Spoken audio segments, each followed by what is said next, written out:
Hello दोस्तों, welcome on track to success. आज एक नया सब्जेक्ट और नया टॉपिक के साथ आज हम लोग पढ़ने की कोशिश करेंगे पॉलिटी। पॉलिटी एक बहुत ही इंटरेस्टिंग सब्जेक्ट है और बहुत ही ब्रॉड सब्जेक्ट भी अगर देखा जाए, क्योंकि हमारे आसपास जो भी हो रहा है वो सब राजनीति के अंतर्गत ही आता है।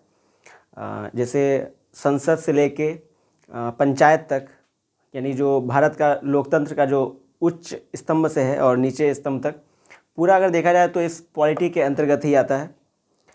क्योंकि पॉलिटी क्या है, हमारा संविधान है।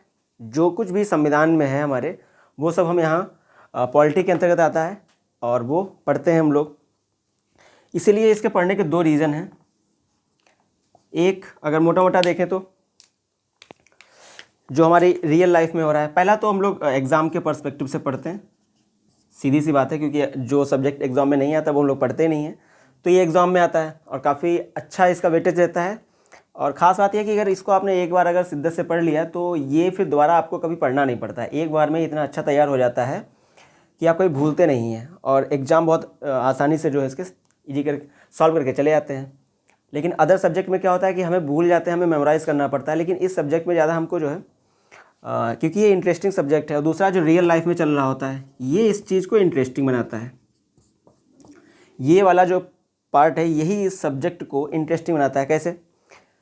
अभी देखिए, जैसे हम यूपी में चुनाव हुए तो विधानसभा का जो चुनाव 5 राज्यों में हुआ तो सबको एक उत्सुकता होती है कि कैसे होते हैं चुनाव, क्या प्रोसेस रहता है, कैसे चुनाव आयोग क्या कार्य करता है। तो ये सब कुछ इस पॉलिटी के अंतर्गत आता है। कौन जीतता है, कौन शपथ दिलाता है, कैसे क्या होता है, ये सब कुछ मिलता है। तो ये एक तो एग्ज़ाम पर्सपेक्टिव, दूसरा रियल, ये इंटरेस्टिंग बनाता है और ये हमें पढ़ने पे मजबूर करता है। ठीक है, तो आज देखते हैं हम लोग कि इस सब्जेक्ट में क्या है और कैसे पढ़ना है। वैसे तो काफ़ी ब्रॉड सब्जेक्ट है, लेकिन अभी जो हम लोग देख रहे हैं कि इसके 3 पिलर हैं मेनली। क्योंकि पॉलिटी एक तरीके से कॉन्स्टिट्यूशन है, मतलब संविधान। पॉलिटी क्या है? जो भी संविधान है, संविधान का जो भी जितना संविधान है वो सारा हम पॉलिटी में पढ़ते हैं और वहीं से क्वेश्चंस भी सीधे सीधे पूछे जाते हैं। और एक नागरिक होने के नाते, एक सच्चा भारतीय होने के नाते, एक भारत का नागरिक होने के नाते आपको कुछ बेसिक चीज़ें तो इसकी आनी ही चाहिए। अगर आप भारत के रहने वाले हैं और आपको अपने संविधान के बारे में नहीं पता है तो इसका मतलब आपने अभी तक बहुत कुछ मिस कर दिया है और आपको जानने की ज़रूरत है। भले ही आप कॉम्पिटिटर ना हो, लेकिन आप एक नागरिक हैं, आम नागरिक हैं, तब भी आपको इसके बारे में जानना चाहिए। और जो नहीं जानता है आप उसको बताएं और उसको समझाएं कि संविधान का क्या महत्व है। क्योंकि संविधान के बारे में जब हमको पता होगा तभी अपने समाज में थोड़ा चेंज ला पाएंगे, लोगों को उनके हक बता पाएंगे। ठीक है, तो देखते हैं। वैसे तो संविधान को 3 पार्टों में यहाँ पे डिवाइड किया गया है, जैसे कि भाग, अनुच्छेद और अनुसूची। ठीक है, संविधान क्या है? एक तरीके का पूरा बुक है, उसमें सारे रूल्स और जो भी लिखा गया है। तो जैसे हमारी बुक में चैप्टर होते हैं, ऐसे ही इस संविधान में चैप्टर हैं, तो उन चैप्टर्स को भाग का नाम दिया गया है। तो ये 1 से लेके 22 तक थे कह लीजिए या हैं, क्योंकि अभी हम बताएंगे पूरा। ठीक है, और एक चैप्टर में कितने पेज होते हैं वो यहाँ पे है। जैसे जो चैप्टर 1 है, ठीक है, भाग 1, इसमें मान लीजिए 4 पेज हैं तो इस तरीके से लिखेंगे। जो दूसरा पार्ट है उसमें मान लीजिए 6 हैं तो इस तरीके से लिखेंगे। ठीक है, 6 या 7 जो भी हैं, तो इस तरीके से ये अनुच्छेद आते हैं। जैसे भाग 1 में अगर 4 अनुच्छेद हैं तो यहाँ लिखेंगे कि जैसे 1 से 4 तक। फिर भाग 2 में 5 से 11 तक। ठीक है, तो इस तरीके से जो है ये भाग हमारे बोले जाते हैं, ये 22 तक आते हैं। और ये अनुच्छेद बोले जाते हैं। और ये अनुसूची एक विशेष टॉपिक को लेकर बनाई जाती हैं। ठीक है, उसको पूरा डिफाइन करती हुई। ठीक है, ये प्रारंभ में 8 थी, 1 से लेके 8 थी। ठीक है, तो अब आप समझ चुके होंगे कि भाग क्या है, अनुच्छेद क्या है, अनुसूची क्या है। भाग जैसे पूरी बुक होती है, उसके चैप्टर होते हैं, तो ये भाग क्या है? चैप्टर हैं। कितने चैप्टर थे स्टार्टिंग में? स्टार्टिंग में चैप्टर थे इसके 22। ठीक है, और एक चैप्टर में कितने पेज हैं? तो ऐसे पूरे 22 चैप्टर में कितने पेज थे? मान लीजिए 395। ठीक है। और अनुसूची स्टार्टिंग में कितनी थी? 8। लेकिन हुआ क्या कि जैसे जैसे समय बीतता गया, जब ये 26 नवंबर 1949 को बनकर तैयार हुआ और 26 जनवरी सन 1950 को लागू हुआ, उसके बाद से हम लोग कुछ ज़रूरत के हिसाब से इसमें संशोधन करते आए हैं, टाइम के अकॉर्डिंग और ज़रूरत के अकॉर्डिंग, जो समाज के अनुकूल हो, ठीक है, उसके अकॉर्डिंग हम लोगों ने संशोधन किए हैं। तो अब अनुसूची हो चुकी हैं 12, अनुच्छेद 470 के आसपास हो चुके हैं, 470 के आसपास हो चुके हैं और भाग 25 के आसपास हो चुके हैं, ठीक है। लेकिन ये भाग बढ़े कैसे हैं? अगर आप संविधान में देखने जाएंगे तो आपको भाग कहीं भी 22 से 25 नहीं मिलेंगे, ठीक है। लेकिन फिर भी हम लोग कहते हैं कि 22 से 25 हो गए हैं। इसका मतलब ये है कि जैसे इसका जो भाग 4 है, ठीक है, वो डीपीएसपी है, भाग जो 4 भाग है वो डीपीएसपी है, ठीक है। लेकिन इसी के साथ में एक और भाग जोड़ दिया गया है 4 का, ठीक है, उसको 51A, इसको आर्टिकल कहते हैं, ये अनुच्छेद बोलते हैं 51A। एक नया 51 के साथ में एक आ जोड़ दिया, ठीक है। तो जिस तरीके से ये एक बढ़ गया, इसके अंतर्गत ही बढ़ा है, लेकिन अगर इसको हम अलग से काउंट करेंगे तो हमारे पास 25 हो जाएंगे, ठीक है। लेकिन अगर मूल संविधान में देखेंगे तो संख्या अभी भी 22 ही है, ठीक है। मूल संविधान के अकॉर्डिंग संख्या अभी भी 22 है, बट जिस तरीके से 4 के अंदर एक बढ़ गया है, ऐसे ही कई जगह पे बढ़ाए गए ज़रूरत के हिसाब से, तब जाके ये 25 हो गए हैं, ठीक है। अब आप समझ गए होंगे। तो समझ गए किस तरीके से जो 22 थे अब कितने हो चुके हैं? 25। और ऐसे ही जैसे भाग बढ़ते हैं तो उसके साथ में अनुच्छेद भी बढ़ेंगे, तो 470 के अकॉर्डिंग लगभग पहुंच गए हैं और अनुसूची 8 से 12 हो गई हैं, ठीक है। तो ये काफ़ी ये ब्रॉड चैप्टर है, ठीक है, इनको ये ब्रॉड टॉपिक है, इनको बाद में पढ़ेंगे। पहले ये अनुसूची एक छोटा सा भी है और इम्पॉर्टेंट है, क्योंकि इससे सीधे सीधे क्वेश्चन पूछे, क्वेश्चन सबसे पूछे हैं, लेकिन ये एक छोटा टॉपिक है। तो पहले मैं इसको लूँगा और इसके बारे में जो भी जैसे भी होगा याद करने का इजी तरीका या जैसे भी लगेगा उसको बताने का प्रयास करेंगे, ठीक है। तो अब हम लोग आ गए हैं अनुसूचियों पे। अब आप लोगों को बेसिक आइडिया हो चुका होगा कि एक संविधान किस तरीके से वर्क करता है। इसी संविधान पर हमारा देश चल रहा है, जिसको कहते हैं लोकतांत्रिक देश है हमारा, डेमोक्रेटिक। अगर संविधान बचा है तो हमारा देश बचा है, जिस दिन संविधान नहीं रहेगा हमारा देश भी लोकतांत्रिक नहीं रह जाएगा, ठीक है। तो इसलिए भी जानना हम लोगों को बहुत ज़्यादा ज़रूरी हो जाता है ये सब चीज़ें, ठीक है। अनुसूचियों की बात करते हैं। अनुसूची, ठीक है, 12 हैं टोटल। इसको हम लोग 3 पार्टों में पढ़ेंगे।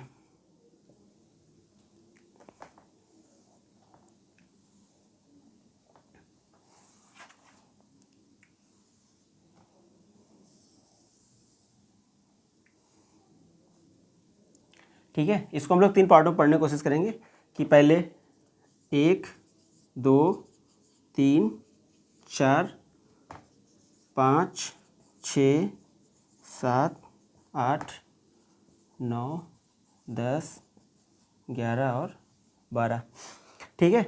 तो ये मैंने 4 पार्टों की डिवाइड की, क्योंकि देखिए पहले कितनी थी? पहले थी 8, लेकिन अब कितनी हो चुकी हैं? 12। तो आपको अलग से ये 4 नहीं जुड़ेंगी, ठीक है। तो इसको एक मैं एग्जाम्पल के थ्रू समझाने की कोशिश करूँगा कि जैसे बहुत ही ईजी वे में, जैसे ये आपकी एक स्टोरी के रूप में मैं इसको लूँगा। मुझे आशा है कि आप लोगों को ये स्टोरी पसंद आएगी। ये स्टोरी हमारी आपकी है स्टोरी, नॉर्मल सी स्टोरी को इसको मैंने 3 पार्टों में डिवाइड किया है और इसको नाम दिया मैंने संघर्ष। इस वाले पार्ट को नाम दिया संघर्ष, इसमें नाम दिया है कार्य और इसमें नाम दिया है मैंने सुधार। क्योंकि ये नए जुड़े हैं तो सुधार के रूप में ही ये चारों पार्ट जुड़े हैं, ठीक है। ये संघर्ष के रूप में 4 आपको देखने को मिलेंगे, ये कार्य, ये सुधार। तो मैंने एक स्टोरी जनरेट की है, तो उसको इस तरीके से कि जैसे सपोज दैट आप हैं, तो आपने बहुत संघर्ष किया है जीवन में और आप संघर्ष करने के बाद आप जो है आपने राज्यसभा के लिए अप्लाई किया है।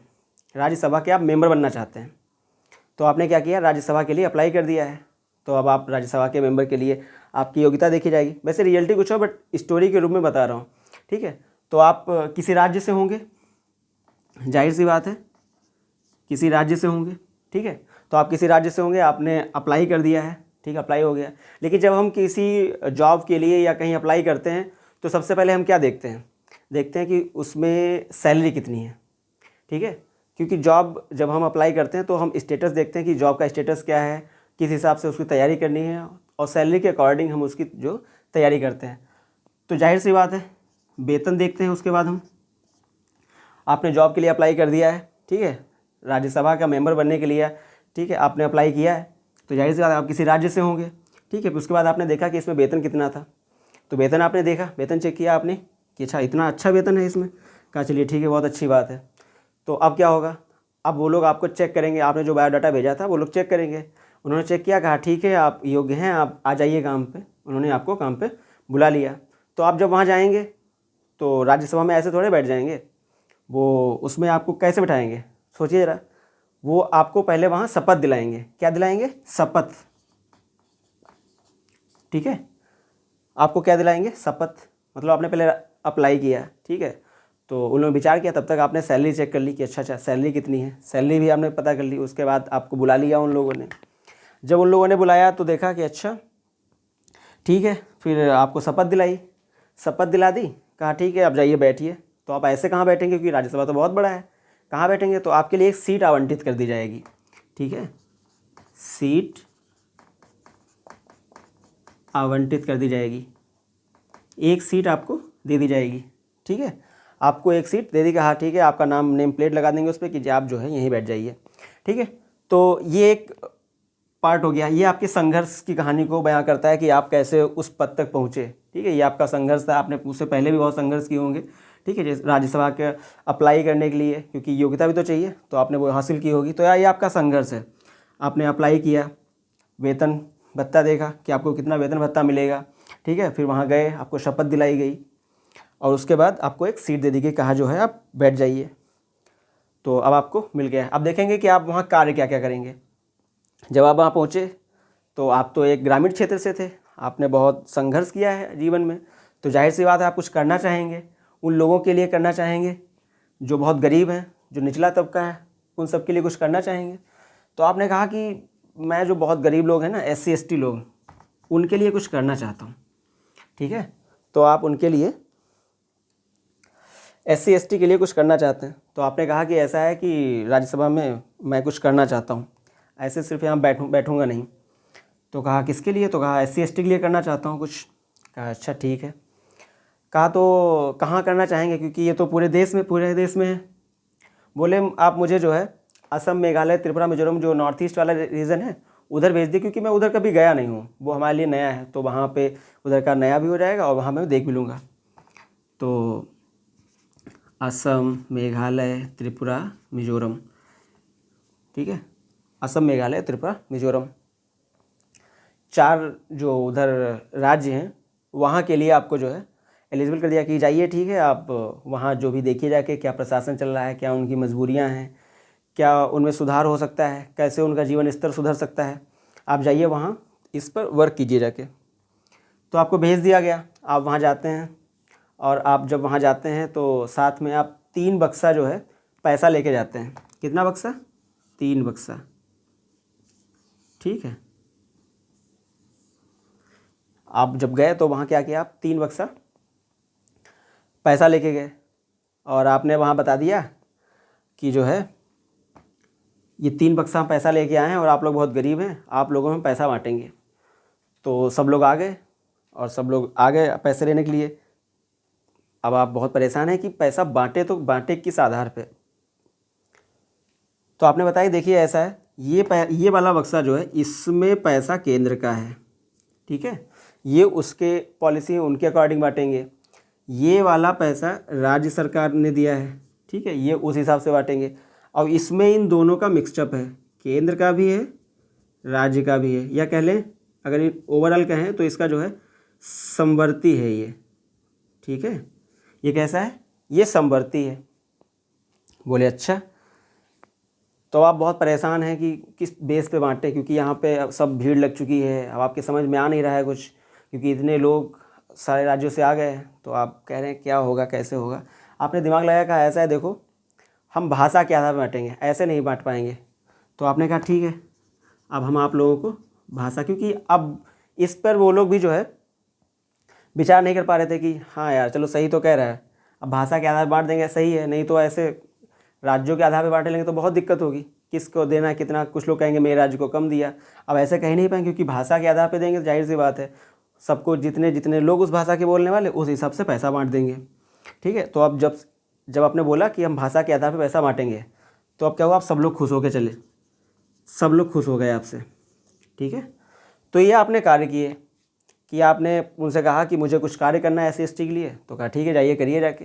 तो कहाँ करेंगे, तो आपने बोला कि जो है असम नॉर्थ ईस्ट वाला रीजन है उत्तर भारत का, वहाँ पे जो असम मेघालय त्रिपुरा मिजोरम जो वो एरिया है वहाँ पे मैं काम करना चाहूँगा। बोले ठीक है जाओ वहाँ काम करो जाके। जब वहाँ काम करने पहुँचे तो आपने देखा कि यहाँ तो गरीबी है, आप साथ में 3 बक्से पैसा लेके गए थे, तो आपने कहा कि हम पैसा बांटेंगे।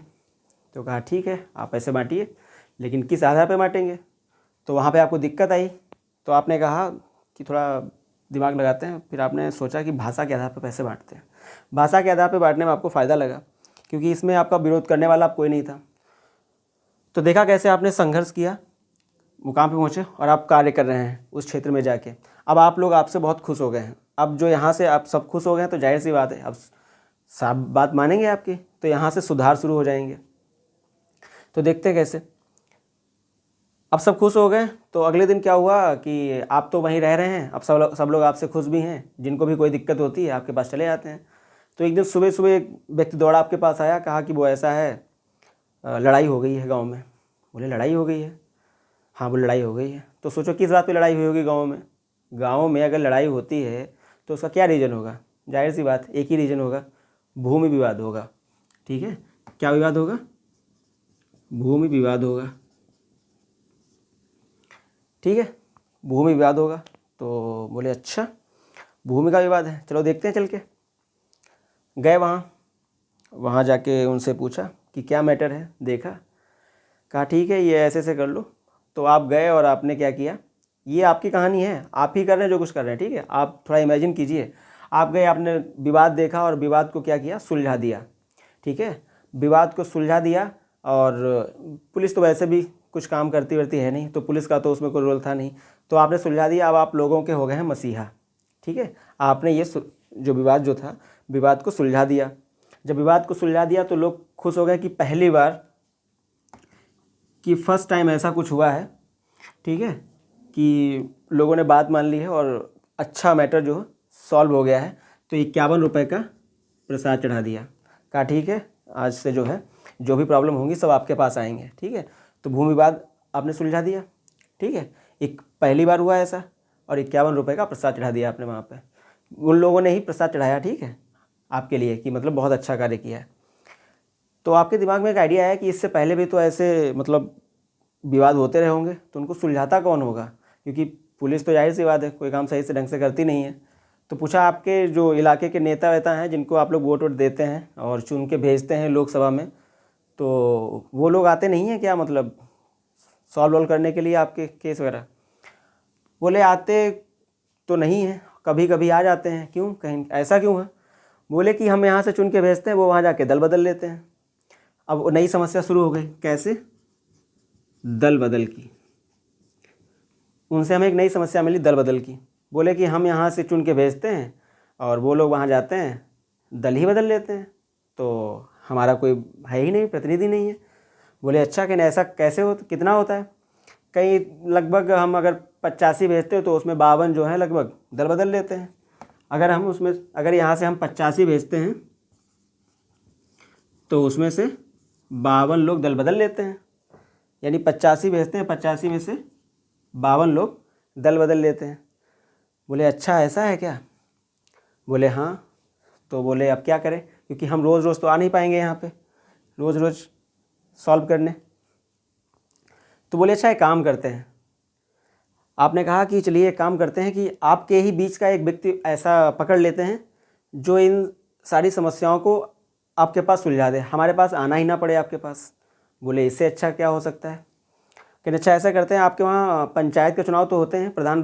बोले हाँ। कहीं इस बार का प्रधान कौन है बुलाओ, कहीं जो पंचायत का जो प्रधान है उसे बुलाओ। तो उसे बुलाया गया, तो वो आया, लगभग ठीक था, लगभग 29 साल का था लगभग। 29 वर्ष का एक व्यक्ति था, वो आया तो बोला कि सर मैं प्रधान हूँ यहाँ का। बोला ठीक है, ऐसा है आज के, तुमने कहा उससे कि ऐसा है आज के यहाँ जितने भी जो विवाद वाले जो हैं काम, वो तुम देखोगे और तुम ही उनका फैसला दोगे, ठीक है, और अच्छे से निष्पक्षता से।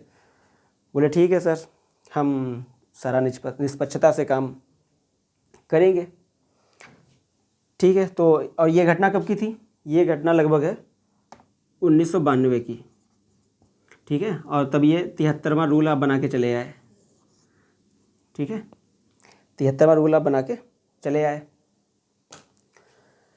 ये जब ये खबर छपी पेपर में, यही न्यूज़ पेपर में छप गई, अगले दिन शहर के लोगों ने पढ़ लिया कि अरे वहाँ एक व्यक्ति आया है, उसने वहाँ भू विवाद वाले जितने जितने केस थे सब पंचायत को ही दे दिए हैं, अब वही लोग मिल के सॉल्व कर लेंगे, जो प्रधान होगा वहाँ। तो बोले कि ये बड़ा अच्छा काम है, ऐसे पेंडिंग में पड़े रहते हैं, हमारे बीच का कोई सॉल्व करेगा। तो बोलो कि जो नगर पालिका वाले व्यक्ति थे वो भी गए। अब कौन से लोग गए? जो नगर पालिका वाले व्यक्ति हैं वो लोग भी गए। बोले कि हमारा भी कुछ ऐसे कर दीजिए ताकि जो है हमको भी ना भटकना पड़े न्याय के लिए, हमारे बीच से कुछ आ जाए। तो बोले ठीक है, बुलाओ आपका कौन नगर पालिका अध्यक्ष है। तो बोला कि अभी यहाँ तो एक पढ़ा लिखा व्यक्ति है, नया युवक 18 साल का है, तो बोले उसको बुला के लाओ। एक 18 साल का एक नया लड़का, 18 साल का एक नया लड़का है, तो उसको बुलाया गया। तो आपके सामने आया तो आपने उसे कहा कि देखो तुम पढ़े लिखे हो, नौजवान हो, तुम इस चीज़ को समझो और अपने आप चीज़ों को जो है सॉल्व करो, ठीक है, और लोगों की निष्पक्षता के साथ सॉल्व करो। तो जाहिर सी बात है अगले दिन की घटना तो ये भी 1992 की ही होगी, और 74वां रूल बन गया। ये 73वां रूल था, ठीक है, ये 74वां रूल बन गया। तो ये थे अनुसूची, और ये थी आपकी एक, समझ लीजिए आपका पूरा जीवन था, आपने इमेजिन किया होगा इसको, ठीक है, कि कैसे किस तरीके से संघर्ष किया आपने, फिर कार्य किया और फिर सुधार किया। 3 पार्टों मैंने इसलिए डिवाइड किया था कि आपने संघर्ष किया, अप्लाई किया, तो जाहिर सी बात है फिर आपने देखा कितना वेतन मिलेगा। जब वेतन ऊपर से अप्रूवल आ गया, वेतन भी चेक कर लिया आपने, तो आपको बुलाया गया, कहा ये सर आप स्वागत है आपका। आप गए वहाँ, आपने वहाँ पे शपथ ली, फिर आपको कहा कि सर आपकी एक सीट है, आपको एक निश्चित सीट आवंटित कर दी गई। तो निश्चित सीट आवंटित हो गई, आप वहीं पे बैठने लगे। तो थोड़े दिन के बाद आपको लगा कि ऐसे यहाँ बैठने थोड़े ही मैं तो काम करने आया हूँ, ठीक है। तो आपने कहा कि मुझे कुछ कार्य करना है। तो बोले किसके लिए करोगे? बोले मैं SC ST लोग लिए करना चाहता हूँ। बोले ठीक है करो जाके। तो अब बोले कहाँ करोगे, क्योंकि पूरे देश में है। तो बोले जो नॉर्थ ईस्ट वाला रीजन है वहाँ भेज दीजिए हमको। तो आपको जो है नॉर्थ ईस्ट वाले रीजन में भेज दिया गया।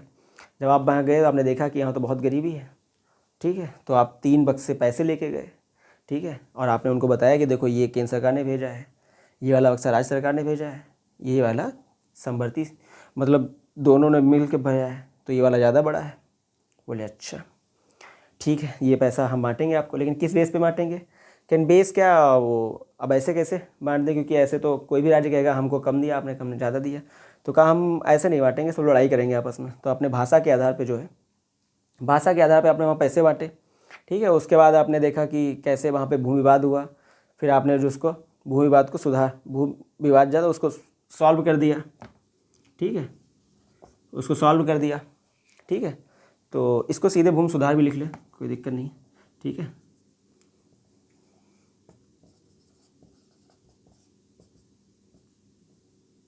ठीक है, तो आपने वहाँ भू सुधार वाला कार्य किया, ठीक है, क्योंकि इस तरीके का ये पहला था, ठीक है, इस तरीके का ये पहला था। तो वहाँ पे लोगों ने 51 रुपये का प्रसाद चढ़ा दिया, ठीक है। फिर दल बदल वाला आपने पूछ लिया कि, तो लोगों ने बताया कि वहाँ दल बदल लेते हैं, लगभग 85 यहाँ से चुन के भेजे हैं, लगभग उसमें से 52 लोगों ने दल बदल लिया है। बोले अच्छा, तो आपने सोचा कि यहीं का कोई व्यक्ति चुन लेते हैं। तो पंचायत का ही आपने जो प्रधान था 29 वर्ष का, ठीक है, आपने उससे कहा कि ऐसा है तुम ही यहाँ के देखोगे, न्याय वाय करोगे। तो ये 1992 की बात है। 73वां नियम बनाया आपने वहाँ पे जाके। फिर नगर पालिका, अगले दिन नगर पालिका वाले आ गए, तो आपने कहा ठीक है आपका जो नया बंदा है तो उसको हम इलेक्ट किए दे रहे हैं, ठीक है। तो जाहिर सी बात है अगले दिन था, तो जाहिर सी बात 1992 का ही अभी होगा, और 74वां नियम बना दिया आपने, ठीक है। तो ये कुछ एक तरीके से स्टोरी टाइप में था, ठीक है। मैं अब आपको शायद ये आपको याद करने बहुत आसानी रहेगी, भूलेंगे नहीं, ठीक है। ये एक स्टोरी है और अक्सर भूल जाते हैं, लेकिन और पेपर में सीधे सीधे पूछ देता है। अब मैं एक्चुअल बताता हूँ कि ये अनुसूची हैं क्या, ठीक है। जैसे पहले में है संघ और राज्य का मतलब कितना क्षेत्र है, ठीक है। राज्य क्षेत्र, चाहे वो राज्य हो या यूटी हो, उसका कितना क्षेत्र है, उसका कितना एरिया है, कितने कितने राज्य हैं, ठीक है। उन सब के बारे में दिया गया है पहली अनुसूची में। दूसरी अनुसूची में वेतन के बारे में दिया गया है। वेतन वो कोई भी हो, राष्ट्रपति से लेकर राष्ट्रपति, उपराष्ट्रपति, हाई कोर्ट का, सुप्रीम कोर्ट का जज, सीएजी वगैरह, इन सब का जो है वेतन के बारे में दिया गया है इस दूसरी अनुसूची में, कि किसको कितना वेतन मिलेगा, ये सब दिया गया है। तीसरी में शपथ दिया गया है। कुछ जो ऊपर के जो कुछ राष्ट्रपति, प्रधानमंत्री, इनकी कुछ जो वरिष्ठ लोग हैं, इनके जो है शपथ के बारे में दिया गया है कि कैसे क्या इनकी क्या शपथ होगी, ठीक है। उसके बाद में सीट आवंटित कहाँ हुई थी? राज्यसभा में, यानी जो है राज्यसभा में राज्यों का सीट आवंटन कितना होगा, मतलब राज्यसभा जैसे सदन है, राज्यसभा, लोकसभा, तो राज्यसभा में किस राज्य को कितनी सीटें आवंटित होंगी वो इसमें दिया हुआ है, ठीक है। तो उस तरीके से आपको याद भी हो गया होगा। फिर कार्य, यानी 5वें में दिया गया कि अनुसूचित और जनजातियों के प्रशासन के बारे में दिया गया है कि इनका कैसे क्या प्रशासन होगा, किस तरीके से प्रशासन होगा, तो ये 5वीं अनुसूची में दिया है। 6ठी अनुसूची में ये दिया गया है कि जो असम, मेघालय, त्रिपुरा, मिजोरम का जो जनजातीय क्षेत्र है, वहाँ के लोगों का कैसा प्रशासन रहेगा, ठीक है। क्योंकि ये विशिष्ट लोग में आते हैं, तो इनके लिए एक विशिष्ट प्रशासन होना चाहिए, विशेष ध्यान देना चाहिए लोगों पे, इस तरीके से, ठीक है। फिर 7वीं में केंद्र राज्य समवर्ती, ये 3, इसके अंतर्गत 3 सूचियों की बात की गई है। ये 7वीं अनुसूची है, लेकिन इसके अंतर्गत एक कह लीजिए कि अगर आपके पास 10 चीज़ें हैं और उनको अलग अलग करनी है, तो कुछ चीज़ें इसमें जाएंगी, कुछ चीज़ें इसमें जाएंगी, कुछ चीज़ें इसमें जाएंगी। जैसे आपके पास बहुत से टॉपिक हैं, शिक्षा, पुलिस, कृषि, दुग्ध उत्पादन, या विदेश से कुछ आयात निर्यात, और रक्षा, बाहर से रक्षा करना, बहुत से टॉपिक हैं आपके पास, ठीक है। तो कुछ राज्य में जाएंगे, कुछ केंद्र के पास जाएंगे, कुछ राज्य के पास जाएंगे, कुछ समवर्ती सूची में आएंगे। जैसे केंद्र क्या है, बाहर से क्या, किस देश का कैसा संबंध होगा, ठीक है, क्या रक्षा रहेगी हमारी, विदेश नीति क्या रहेगी, ये सब केंद्र सरकार का है, ये राज्य सरकार इसमें हस्तक्षेप नहीं कर सकती। राज्य सरकार का क्या है, जैसे पुलिस राज्य की होती है, ठीक है, कृषि राज्य की होती है, तो इस तरीके से है। अब जैसे इसमें है शिक्षा, ठीक है, शिक्षा और भी समवर्ती सूची में जो है वो सब, इस पे समवर्ती सूची का मतलब होता है कि उस पर जो है दोनों राज्य भी बनाएगा नियम और केंद्र भी नियम बनाएगा। और जैसे राज्य ने किसी टॉपिक पे नियम बना दिया है, ठीक है, तो राज्य का लागू रहेगा। लेकिन अगर उसी टॉपिक पे थोड़े दिन बाद अगर केंद्र अगर उसी टॉपिक पर अगर नियम बना देता है, तो राज्य वाला फेल हो जाएगा, केंद्र वाला लागू हो जाएगा, ठीक है। तो ये सूचियाँ हैं, ठीक है। तो आप समझ गए होंगे, बाकी विस्तृत अभी एक एक करके बाद में पढ़ेंगे। अभी 8वीं अनुसूची में भाषा के बारे में दिया गया है। भाषा, इसमें 22 भाषाएं प्रेजेंट टाइम में हैं। स्टार्टिंग में 14 ही थी, ठीक है, लेकिन प्रेजेंट टाइम में 22 हो गई हैं। इनको भी पूरा विस्तृत रूप से नेक्स्ट वीडियोज़ में देखेंगे, ठीक है, कि कितनी भाषाएं हैं। तो 14 भाषा से 22 भाषाएं हो चुकी हैं, ठीक है। और उसके बाद भूमि सुधार इसमें दिया गया है कि पहले जमींदारों के पास भूमि हुआ करती थी, ठीक है, तो हम ले नहीं सकते थे, अभी बहुत कुछ होती थी, तो वो सुधारा गया, ठीक है। और ये इसलिए लिखा है क्योंकि ये 1951 में पहला संविधान संशोधन था, ठीक है। इसका पूरा मतलब ये कि 1951 का पहला संविधान संशोधन था, उसके थ्रू ये किया गया था। दल बदल जो राज्यसभा में, कहीं भी राज्यसभा लोकसभा कहीं भी होता है कि जैसे लोकसभा में क्या होता है, रोज लोकसभा या विधानसभा में कि हम जिसको चुन के भेजते हैं, होता क्या है, वो जाके वहाँ दल बदल लेता है, ठीक है। पहले ऐसी बहुत समस्या थी, हम कुछ कर नहीं पाते थे, कुछ नियम नहीं थे, लेकिन बाद में उनको अयोग्य घोषित कर दिया जाए, ऐसे कुछ इसमें नियम आते हैं, ठीक है। तो वो नियम भी आगे हम देखेंगे उसमें, इसलिए कहते हैं दल बदल कानून, इसको पूरा बोलते हैं, ठीक है। तो ये इसका लिखने का मतलब ये था कि ये 1985 का है, सन 1985 में होता 52वां संविधान संशोधन है, ठीक है। सन 1985 में ये 52वां संविधान संशोधन हुआ था, ठीक है। उसके बाद पंचायत स्तर पे जो भी कार्य होंगे या जो भी रहेगा, वो 11वीं अनुसूची में है, ठीक है। ये 1992 में आया था, 73वां संविधान संशोधन के तहत। संविधान संशोधन होते रहते हैं, उसी के अकॉर्डिंग ये सब जोड़े गए हैं। तो 73वां संविधान संशोधन 1992 में हुआ था ये, और लागू हुआ था ये 24 अप्रैल 1993 में 24 अप्रैल, इसीलिए उसको पंचायती राज दिवस 24 अप्रैल को मनाते हैं हम लोग। और 29 वर्ष लिखने का मेरा तात्पर्य ये था कि पंचायत में 29 विषय हैं, ठीक है। पंचायत में कितने विषय हैं? 29 विषय हैं। मतलब पंचायतों के पास 29 विषय हैं जिसमें पंचायत निर्णय ले सकती है। जैसे इसमें मेला भी आता है और जो थोड़े वो छोटे मोटे कर भी आते हैं, ठीक, बाजार, जो साफ सफाई पंचायत की, ये सब बहुत टॉपिक आते हैं। फिर 12 नगर पालिका भी यही है कि ये भी 1992 74वां संविधान संशोधन था, ठीक है। और ये 18 वर्ष लेने का मतलब था कि इसमें 18 विषय हैं, ठीक है। पंचायत में 29 विषय हैं, नगर पालिका में 18 विषय हैं। तो एक स्टोरी के रूप में इसीलिए मैंने दिया कि आपको ये लंबे टाइम तक याद रहेगा। और कई बार पहले मैं भी थोड़ा भूल जाया करता था, लेकिन जब एक स्टोरी के फॉर्म में हम लोग कुछ याद करते हैं तो वो बहुत लंबे समय तक याद रहता है, ठीक है। तो ये 1951 पहला संविधान संशोधन, ठीक है। 52वां संविधान संशोधन 1985, 73वां संविधान संशोधन 1992, 74वां संविधान संशोधन 1992। इसमें 29 विषय, इसमें 18 विषय, ठीक है। ये 7वीं अनुसूची में 3 अनुसूचियाँ हैं, केंद्र सूची, राज्य, संवर्ती, केंद्र के विषय, राज्य के विषय और संवर्ती सूची के विषय। और भाषा पहले 14 थी, अब 22 हो गए हैं, वो भी अलग अलग देखेंगे, ठीक है। बाकी ये तो इस तरीके से आपने अनुसूचियाँ याद कर ली होंगी। बाकी इनको अनुसूची को एक एक करके पढ़ लेंगे कि किस में क्या है, इसमें क्या है, इसमें क्या है। और भाषा से काफ़ी क्वेश्चन पूछे जाते हैं, ठीक है, कि भाषा कितनी थी, कितनी हो गई हैं, और कुछ के संविधान के द्वारा कौन कौन सी जोड़ी गई हैं, ठीक है। सिंधी, नेपाली, मणिपुरी, कोंकणी, मैथिली, संथाली, डोगरी, बोडो, ठीक है। जैसे इसमें कितने कितने हैं, और असम, मेघालय, त्रिपुरा, मिजोरम की क्या है, इसके कुछ रूल्स वगैरह हैं, ठीक है। क्या विशेषाधिकार हैं, भूमि सुधार में कैसे क्या हुआ, वो दल बदल कानून कैसे किस किस पे लागू होता है, वो वाला पंचायत में थोड़ा देखेंगे, नगर पालिका में थोड़ा देखेंगे, ठीक है। तो आई होप कि आपको ये सेशन पसंद आया होगा। अगर आपको ये अच्छा लगा है तो कमेंट करके ज़रूर बताएं, क्योंकि कमेंट करने से, जब आप लोग कमेंट करते हैं तब मुझे पता चलता है कि जो मैं काम कर रहा हूँ वो सही है या नहीं सही है, या कितने सुधार की आवश्यकता है और कितना मुझे हार्डवर्क करना चाहिए। क्योंकि मुझे जो पता है मैं वही शेयर करने की कोशिश करता हूँ, बाकी मैं कुछ अलग से नहीं करना, मैं अलग से कुछ नहीं करता हूँ। जो कुछ मुझे पता है या जो तरीका मुझे याद करने का है, जो समझने का है, क्योंकि मैं भी एक स्टूडेंट हूँ, आप भी एक स्टूडेंट हो, तो जाहिर सी बात है हम लोगों को समझने में आसानी होती है कि क्या मुझे दिक्कत आ रही है, क्या आपको दिक्कत आ रही होगी। तो उसी के अकॉर्डिंग जो मुझे समझ में आता है, जिस लैंग्वेज में समझ में आता है उस लैंग्वेज में यूज़ करता हूँ, जो तरीका समझ में आता है वो तरीका। क्योंकि ये चीज़ें सीधे सीधे क्वेश्चन पूछे जाते हैं। ऐसे पूछ लेगा कि वेतन कौन सी अनुसूची में है, शपथ कौन सी अनुसूची में है, तो आपको बताना है, वहाँ पे ऑप्शन दिया रहेगा 6, 5, 2, 3, अब आपको लगाना रहेगा।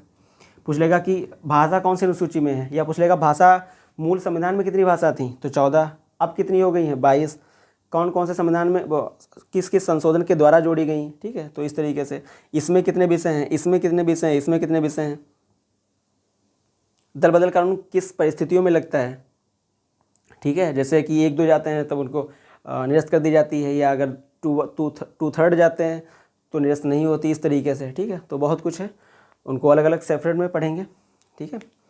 तो नेक्स्ट वीडियो में इसके आगे का देखते हैं। तब तक थैंक यू।